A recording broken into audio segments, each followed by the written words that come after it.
বিশ্ব পরিক্রমা শেষে বেনি মাধব সঙ্গেতে আর উপস্থিত হন চন্দ্রনাথ পাহাড়েতে। দাবানল জলে ওঠে বনের ভিতরে, ওগুলো দেখে রোহাগড়ে বিজয় গোস্বামী রে। বেনি মাধব চলে যান কামাখ্যা ধামেতে। বাবা নেমে আসেন বড়দিন গ্রামেতে। বাবাকে প্রথমে কেহ চেয়ে নাই পারে, পাগল বলে সব উপহাস করে। একদিন দুই ব্রাহ্মণে পইতে জড়াইল, গায়ত্রী করিয়া বাবা তাহা খুলে দিল।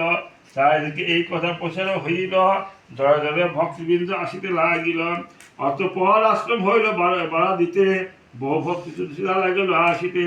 পাপি তাপি রোগী কত আসিল তথায়, সবার কষ্ট আবার করে নিরাময়। শিষ্য আর ভক্তের বাবা বলেন একথা, আমাকে ঠাকুর রূপে পুজো করো বৃথা। শ্রদ্ধা ভক্তি নিয়ে যাবা আমার ডাকিবে, অবশ্যই সেই ভক্ত মোর সাদা পাবে। আমি নেই এই কথা করোনা মনেতে, শিরাম আছি থাকবো সদা তোমার মাঝেতে। জলের স্থলে যখন এই বিপদে পড়িবে, তখন এই আমার কথা স্মরণ করিবে।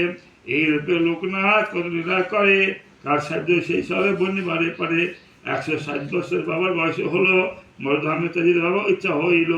1257 বিশাল 19 জ্যৈষ্ঠেতে, দেহতে যে জান বাবা অমর লোকেতে। যার ঘরে বাবা চিত্র রাখিবে যতনে, অন্য কষ্ট থাকিবে না তাহার ভুবনে। রোগ শোক দুঃখ কষ্ট সব দূরে যাবে, পুত্র পৌত্র সহ সবে আনন্দ থাকিবেন। বাবার কাছে যে বা পরে সিংহাসনে, পুণ্যবান সেই জন সদারে কমনে। কোন মন্ত্রে কোন দীক্ষা নাই তার নামে, তার নাম মহামন্ত্র এই মঠ ধামে। যত বেশি তার নাম উঠে